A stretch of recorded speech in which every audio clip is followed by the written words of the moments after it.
India news Haryana, मैं हूं आपके साथ जया मिश्रा। आज इस बुलेटिन में क्या खास है हरियाणा में, ये देखेंगे। सबसे पहले मुख्यमंत्री का दौरा, आपको बता दें दिल्ली दौरे पर मुख्यमंत्री मनोहर लाल सुबह 10:30 बजे दिल्ली पहुंच जाएंगे। यहां पर नेताओं से मुलाकात करेंगे। दिल्ली दौरे पर मुख्यमंत्री मनोहर लाल 10:30 बजे पहुंचेंगे और प्रदेश अध्यक्ष को लेकर चर्चा की जाएगी। इसके साथ ही कई अहम मुद्दे हैं जिस पर चर्चा की जाएगी। बड़े नेताओं के साथ सुबह 10:30 बजे दिल्ली पहुंचेंगे मुख्यमंत्री, यानी कि अब से थोड़ी देर में वो पहुंच जाएंगे। केंद्रीय मंत्रियों से मुलाकात कर सकते हैं। बीजेपी प्रदेशाध्यक्ष को लेकर चर्चा होगी। बीजेपी प्रदेशाध्यक्ष के नाम पर आज मुहर लग सकती है। कौन आखिर कमान संभालेगा हरियाणा में प्रदेशाध्यक्ष का, अब इस पर चर्चा होगी, इस पर आखिरी फैसला होगा। इसके साथ ही कई अहम मुद्दे हैं, उसको लेकर भी केंद्रीय मंत्रियों के साथ चर्चा की जाएगी।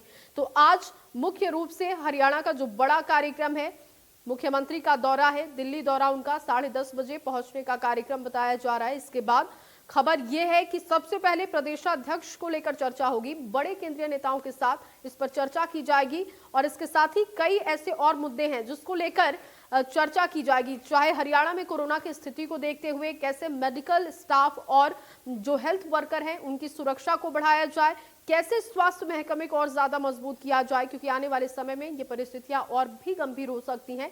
इन तमाम मुद्दों को लेकर चर्चा की जाएगी। तो लगातार आपको बड़ी खबर ये बता रहे हैं कि मुख्यमंत्री आज दिल्ली दौरे पर होंगे। दिल्ली दौरे पर जब वो पहुंचेंगे तो सबसे पहले जो वार्ता का विषय है वो ये है कि बीजेपी प्रदेश अध्यक्ष कौन होगा, कौन अब कमान संभालेगा, क्योंकि अब तक सुभाष बराला कमान संभाल रहे हैं, लेकिन अब अगली जिम्मेदारी किसको मिलती है, अब देखते हैं। दीपक शर्मा इस वक्त हमारे साथ जुड़ चुके हैं। दीपक, आज दिल्ली दौरे पर मुख्यमंत्री पहुंच रहे हैं, क्या कुछ अपडेट इस वक्त है, कब तक वो पहुंचेंगे? बीजेपी प्रदेश अध्यक्ष को लेकर भी चर्चा की जाएगी, तो कौन से वो नाम है जो इस वक्त चर्चा में है? जी बिल्कुल, अब से कुछ देर के बाद 9:30 बजे मुख्यमंत्री मनोहर लाल चंडीगढ़ से दिल्ली के लिए रवाना होंगे। 10:30 बजे दिल्ली पहुंचेंगे, जिसके बाद मुख्यमंत्री मनोहर लाल आज दिल्ली में ही रहने वाले हैं। हालांकि कई मुलाकातें हैं, कुछ केंद्रीय मंत्रियों से भी मुलाकातें करनी है। प्रदेश के कई ऐसे मुद्दे थे जिनको लेकर के चर्चा की जानी है, क्योंकि लॉकडाउन के कारण लंबे समय से मंत्रियों से मुलाकात नहीं रही थी। हालांकि प्रधानमंत्री के साथ वीडियो कॉन्फ्रेंसिंग के जरिए जरूर चर्चा रही थी, लेकिन कई ऐसे मुद्दे जिसको लेकर के कुछ केंद्रीय मंत्रियों से मुलाकात करनी है। इसके साथ साथ अगर बात करें, एक और अहम मुद्दा है जिसका इंतजार भी है प्रदेश की तमाम राजनीतिक दलों को कि आखिरकार वो कौन सा चेहरा होगा जो प्रदेश भाजपा का अध्यक्ष होगा, प्रदेश की भाजपा की जिसके पास कमान होगी। क्योंकि सुबह अब अगला चेहरा कौन हो, इसको लेकर के पार्टी चर्चा कर रही है। मुख्यमंत्री पहले भी आके पार्टी के नेताओं से चर्चा कर चुके हैं और लगभग कुछ नाम तय भी हो गए थे, और उसमें से एक कृष्ण पाल गुर्जर जो कि केंद्रीय राज्य मंत्री, उनका नाम सबसे ऊपर इस दौड़ में भी रहा। हालांकि इस बीच कुछ पेच फंसे, कुछ लोगों ने कहा कि सुभाष बराला की जिम्मेदारी दोबारा बढ़ाई जाए। ऐसी तमाम बातों को लेकर के नहीं करते हैं। और सबसे बड़ी बात, हरियाणा का अध्यक्ष कौन होगा भाजपा का, इसको लेकर के ये कहना कि प्रधानमंत्री ने भी इस बात को लेकर के अपनी सहमति देनी है। तमाम पार्टी के नेता तो तय कर चुके हैं, लेकिन जो ऑफ रिकॉर्ड बताया जा रहा है कि अभी कुछ कारण ऐसे हैं कि पार्टी के कुछ ऐसे बड़े नेता हैं जिन्होंने अंतिम निर्णय लेना, और इसी को लेकर के कहा जा रहा है कि आज मुख्यमंत्री का ये दिल्ली का दौरा है, जहां मुख्यमंत्री मनोहर लाल पार्टी के वरिष्ठ नेताओं से भी मुलाकात कर सकते हैं और प्रधानमंत्री से भी समय मांगा है मिलने का मुख्यमंत्री ने। हालांकि अभी तक समय तय नहीं है, तो ऐसे में कुछ केंद्रीय मंत्रियों से भी दिल्ली में मुख्यमंत्री मनोहर लाल आज मुलाकात कर सकते हैं, पार्टी के नेताओं से मुलाकात कर सकते हैं, जिसमें जेपी नड्डा है, उनसे मुलाकात मुख्यमंत्री जो है कर सकते हैं। संगठन के वरिष्ठ नेताओं से मुलाकात का दौर है। तो तकरीबन 10:30 बजे का समय जब मुख्यमंत्री मनोहर लाल दिल्ली पहुंचेंगे। जी, क्योंकि दीपक, जैसा कि आपने कहा कि सुभाष बराला को एक बार फिर से जिम्मेदारी दी जा सकती है, इसके पीछे वजह यह भी हो सकती है कि उन्होंने ये पूरा सफर तय किया है, वो बेहतर तरीके से समझते हैं, क्योंकि बीजेपी ने वापस से इस चुनाव को जीता, विधानसभा चुनाव को जीतते हुए अब बड़ौदा उपचुनाव भी है। तो ऐसे में बेहतर रणनीति क्या हो सकती है पार्टी के लिए, ये सुभाष बराला बेहतर तरीके से समझते हैं। जी बिल्कुल, पार्टी को इस वक्त एक मजबूत चेहरा चाहिए, और पहले भी हालांकि प्रदेश अध्यक्ष सुभाष बराला को लेकर के काफी अच्छा जो है, अगर बात करें स्थिति जो है मुख्यमंत्री मनोहर लाल की सरकार और संगठन के बीच में रही है, लेकिन अब आगे कौन हो, वो चेहरा बदला जाना है। इसको लेकर कुछ नामों को लेकर चर्चा की गई थी। सुभाष बराला का नाम था, ओपी धनखड़ का नाम था, संदीप जोशी का नाम था, उसमें कृष्ण पाल गुर्जर का नाम था। कृष्ण पाल गुर्जर जो कि केंद्रीय राज्य मंत्री है, उनका नाम सबसे ऊपर इस लिस्ट में रहा, जिनके नाम पर लगभग तय माना जा रहा था। लेकिन अब कुछ लोगों ने जातीय समीकरण को देख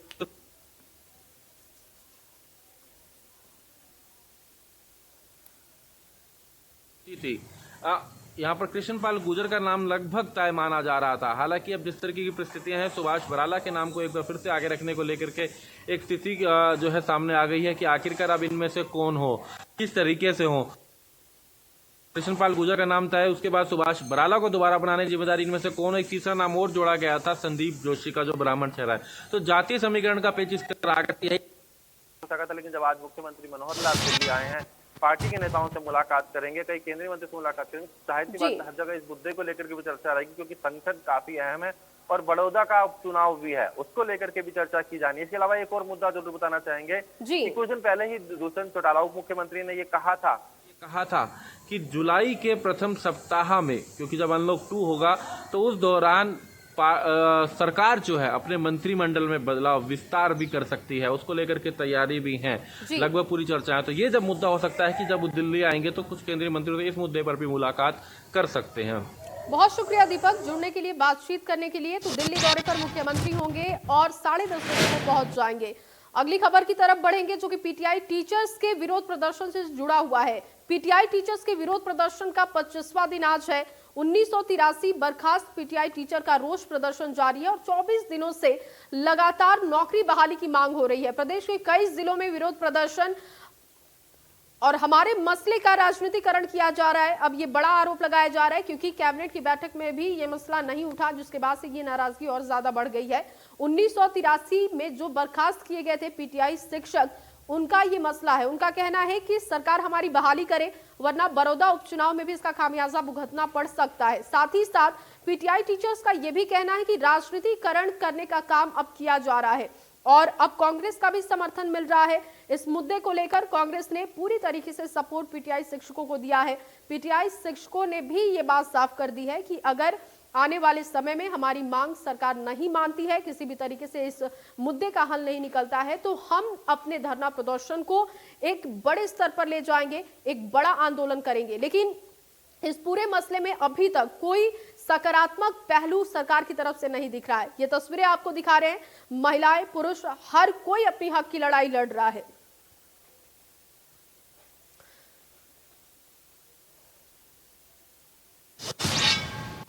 और इसी खबर पर ज्यादा जानकारी के साथ रवि जांगड़ा भिवानी से इस वक्त मौजूद है हमारे साथ। रवि, 25वां दिन है आज, कोई रास्ता दिखाई दे रहा है क्या पीटीआई शिक्षकों के लिए? और अगर कोई रास्ता अब तक नहीं दिखाई दे रहा है 25 दिनों में, तो फिर अगला कदम क्या हो सकता है? देखिए, दो बातें सामने आई थी। बिल्कुल, अगर बात की जाए पीटीआई धरने प्रदर्शन की, 25वां दिन आज है और लगातार हमने देखा था न केवल भिवानी, चरखी दादरी, महेंद्रगढ़, हिसार, बल्कि सूबे के तमाम जिलों में इस तरह के हालात हैं कि लगातार जो ये पीटीआई हैं, जो बर्खास्त पीटीआई प्रदेश भर में 1983, न केवल ये पीटीआई बल्कि दूसरे तमाम संगठन इनके साथ धरना भी दे रहे हैं, प्रदर्शन भी कर रहे हैं, इनकी लड़ाई में इनका साथ भी दे रहे हैं। और सबसे अहम बात यह है कि जो ये पीटीआई है, इनके परिवारों के जो बच्चे, छोटे दुधमुए बच्चे, उन तक को धरना स्थल पर अब लाया जा रहा है। तो कहीं न कहीं वो तमाम लोग अब इस कवायद के साथ जुड़ चुके हैं। हालांकि कांग्रेस के द्वारा साफ तौर पर कहा गया है, जिस तरह से कांग्रेस की विधायक दल की मीटिंग थी उसमें साफ तौर पर कहा गया था कि जब सरकार बनेगी तो इनको एक कलम से बहाल किया जाएगा। इनेलो ने भी उस बात का समर्थन किया है कि इनको जो है बहाल किया जाना चाहिए। लेकिन बहरहाल जो सरकार है, सरकार के नुमाइंदे हैं, वो भी लगातार ये बात कह रहे हैं कि लीगल राय जो है वो ली जाएगी। जो रास्ता है, न्यायिक रास्ता है, उस पर तमाम जो बर्खास्त पीटीआई चले, क्योंकि सुप्रीम कोर्ट के द्वारा जो निर्देश दिए गए थे उन निर्देशों की अनुपालना में इनको पदमुक्त किया गया है। हालांकि पीटीआई ये मानने को कतई तैयार नहीं है, क्योंकि उनका साफ तौर पर कहना है कि सुप्रीम कोर्ट ने ये कहीं नहीं कहा था कि इनको पद से हटाया जाना चाहिए। हालांकि भर्ती प्रक्रिया की बात सामने आई थी, प्रदेश में 5 महीने में भर्ती प्रक्रिया भी पूरी किए जाने की बात कही गई है। और इस बीच जो ये पीटीआई अध्यापक हैं वो इस बिना पर अब टेस्ट देने को भी तैयार नहीं। उनका कहना है कि 39 पीटीआई जो है वो अब दिवंगत हो चुके हैं, मर चुके हैं। ऐसे में उनके परिवारों से कौन परीक्षा देगा? ये सभी के भविष्य का सवाल है, रोजी रोटी का सवाल है। जो इनके बच्चे हैं उनका कहना है कि उनके लिए भी उनके पिता माता ने सपने संजोए थे, आखिर उन सपनों का अब क्या होगा? तो अब कई तरह से सरकार को घेरने की कवायद शुरू की जा चुकी है। विभिन्न सामाजिक संगठनों का, राजनीतिक संगठनों का, राजनीतिक पार्टियों का समर्थन इन पीटीआईज को मिल रहा है। ऐसे में ये लोग अब पूरी तरह से आर पार की लड़ाई के मूड में हैं। लगातार अल सुबह 7 बजे धरना शुरू किया जाता है, देर शाम तक चलता है। क्रमिक अनशन भी 5 लोग जो है भूख हड़ताल पर भी बैठते हैं, वो भी धरना प्रदर्शन करते हैं। कल के परिप्रेक्ष्य में अगर बात करूं चरखी दादरी में, और न केवल चरखी दादरी बल्कि भिवानी में भी ऐसा प्रदर्शन किया जा चुका है। अर्धनग्न होकर इन अध्यापकों के द्वारा प्रदर्शन किया गया था। महिलाएं थाली बजाकर जो है अपना रोष जता रही हैं, सीटी बजाकर रोष जताया जा रहा है। तो कहीं न कहीं अब विकल्प यही है कि सरकार से यही मांग है, और क्योंकि बड़ौदा उपचुनाव की सुगबुगाहट जो है शुरू हो चुकी है, आठ शुरू हो चुकी है। तमाम राजनीतिक पार्टियां जो इस रस्साकसी में है कि किस तरह से अब वहां पर लोगों का समर्थन जुटाया जाए, तो ये समर्थन जुटाने के लिए भी कहीं न कहीं राजनीतिक पार्टियों के द्वारा, चाहे इसको सिगुफा कहा जाएगा राजनीतिक, या फिर एक तरह से हमदर्दी कही जाएगी, लेकिन ये पीटीआई साफ तौर पर कह चुके हैं अगर सत्ता पक्ष उनको बहाल करता है तो निश्चित तौर पर बीजेपी और जेजेपी का साथ दिया जाएगा, अन्यथा पूरी तरह से आर पार की लड़ाई के मूड में ये लोग आ चुके हैं। लेकिन रवि, वजह क्या लग रही है? सरकार की तरफ से अभी तक कोई सकारात्मक पहलू दिखाई नहीं दे रहा है, तो इसके पीछे वजह क्या लग रही है? क्योंकि बड़ौदा उपचुनाव भी है, ऐसे में सरकार भी नहीं चाहेगी, बीजेपी या जेजेपी की तरफ से कोई भी पार्टी ये नहीं चाहेगी कि उसको नुकसान हो। देखिए, 1983 का मतलब 1983 यहां पर नहीं है। एक बात तो बिल्कुल जाहिर है कि 1983 का मतलब 4-5 गुना इनसे जो संबद्ध लोग हैं, इनके परिवारों के लोग हैं, कहीं न कहीं वो भी असर डालने वाले हैं। ऐसे में ना सत्ता पक्ष बल्कि विपक्ष कोई नहीं चाहेगा कि किसी तरह से उनको चुनावी नुकसान हो। और चुनावी, क्योंकि राजनीतिक पार्टियां चुनाव लड़ती हैं तो जाहिर तौर पर अपने फायदे के लिए, अपनी पार्टी के फायदे के लिए, खुद के फायदे के लिए इस तरह से देखा जाता है, और कोई भी घोषणा किसी भी तरह से उसको अमली जामा पहनाने से कतई नहीं चूकते हैं। ऐसे में सत्ता पक्ष भी हर कदम जो है फूंक फूंक कर रख रहा है इस पूरे मामले को लेकर, पूरे प्रकरण को लेकर। जब से इन 1983 पीटीआई की बर्खास्तगी हुई थी, जब से इनको बाहर का रास्ता दिखाया गया था, और उसके बाद जो 39 लोग जिनके घरों की पेंशन पूरी तरह से बंद कर दी गई थी, जो कि पहले दिवंगत हो चुके थे, उनके परिवारों को फैमिली पेंशन जो मिल रही थी उसको बंद कर दिया था। उसके बाद से कहीं ना कहीं लगातार सत्ता पक्ष के लोग, हालांकि मैं जरूर इस परिप्रेक्ष्य में बात करूंगा, जेपी दलाल जिनसे बात की गई थी, जिनके आवास का घेराव करने की कोशिश की गई थी, जिनसे भिवानी में मिले थे ये तमाम लोग, तब उनके द्वारा कहा गया था कि ये लड़ाई का रास्ता छोड़कर लीगल राय जो है ली जाए, लीगल रास्ता अख्तियार किया जाए। हालांकि सुप्रीम कोर्ट में एक बार फिर से रिव्यू पिटीशन की बात कही गई है कि जो पुनर्विचार याचिका जो है वो दायर की गई है, उसके बाद किस तरह से फैसला होता है बड़े वकील निकलना चाहिए, क्योंकि इस वक्त में खतरा इनके लिए भी है। अगर इस तरीके से ये रोज हर दिन बाहर निकल रहे हैं, प्रदर्शन कर रहे हैं और आगे बड़े आंदोलन की बात की जा रही है, तो इस पर सरकार को भी सोचना होगा। बहुत शुक्रिया रवि, जुड़ने के लिए, बातचीत करने के लिए।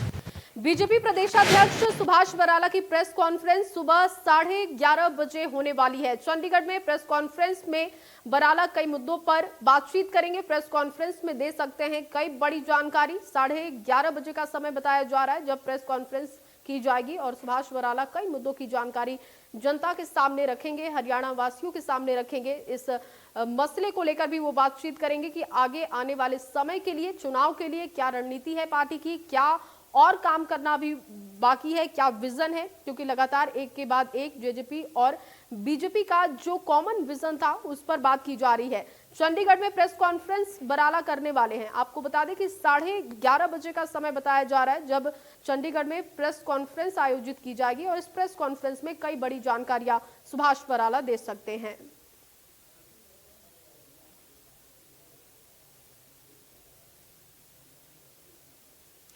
वहीं कैथल में सांसद नायब सिंह सैनी लोगों की समस्याओं को सुनेंगे। सुबह 11 बजे जनता दरबार लगाकर वो समस्याओं को सुनने वाले हैं। आपको बता दें कि कैथल में सांसद नायब सिंह सैनी लोगों की समस्याओं को सुनेंगे। सुबह 11 बजे का समय रखा गया है इसके लिए।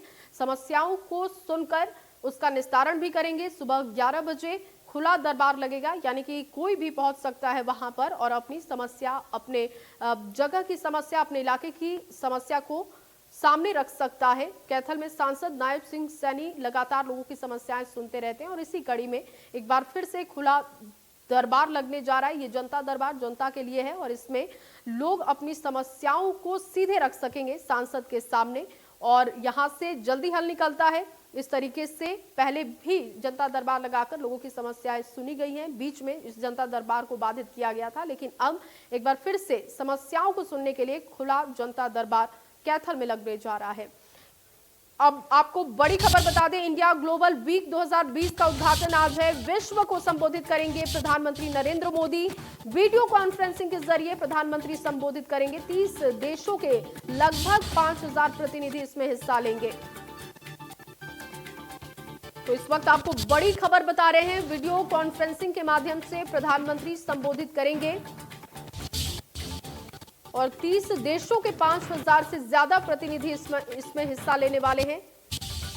वीडियो कॉन्फ्रेंसिंग के माध्यम से प्रधानमंत्री नरेंद्र मोदी आज संबोधित करेंगे, विश्व को संबोधित करेंगे प्रधानमंत्री नरेंद्र मोदी। और आपको बता दें कि इंडिया ग्लोबल वीक 2020 का उद्घाटन आज हो रहा है वीडियो कॉन्फ्रेंसिंग के माध्यम से, क्योंकि जो ताजा स्थितियां हैं उसे देखते हुए वीडियो कॉन्फ्रेंसिंग के माध्यम से ही प्रधानमंत्री का संबोधन होगा। 30 देशों के लगभग 5000 प्रतिनिधि इसमें हिस्सा लेंगे। प्रधानमंत्री को वो सुनेंगे। प्रधानमंत्री आज भारत को लेकर क्या कुछ बातें विश्व के सामने रखते हैं, ये देखने वाली बात होगी। माना जा रहा है कि 30 देशों के 5000 प्रतिनिधि इसमें हिस्सा लेने वाले हैं।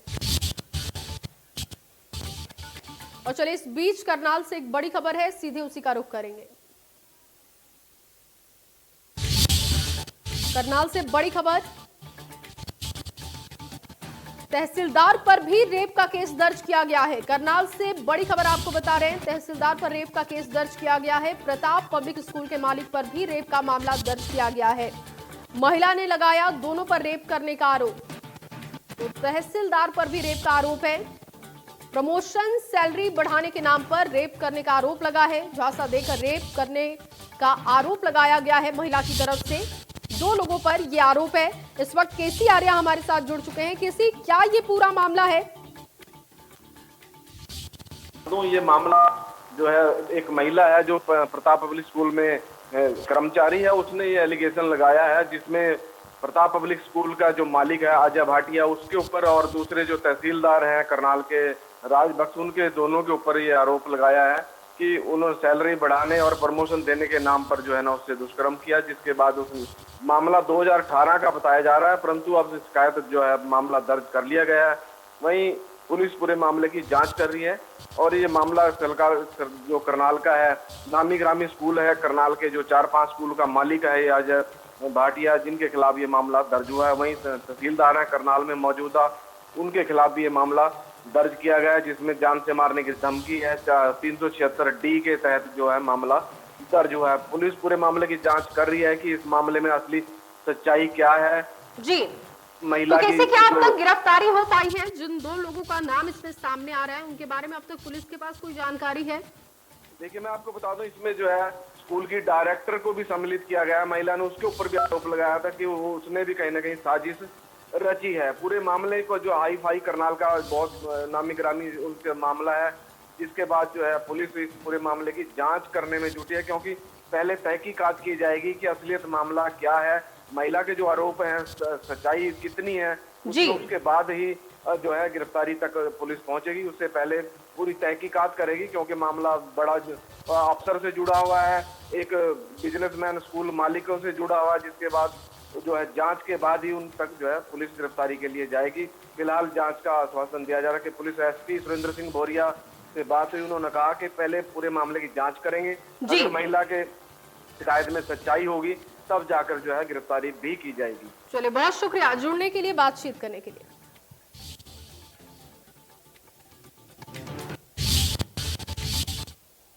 तो फिलहाल इस बुलेटिन में बस इतना ही, लेकिन रुकेंगे एक छोटे से ब्रेक के लिए। ब्रेक के उस पार देखेंगे देश प्रदेश की 25 बड़ी खबरें।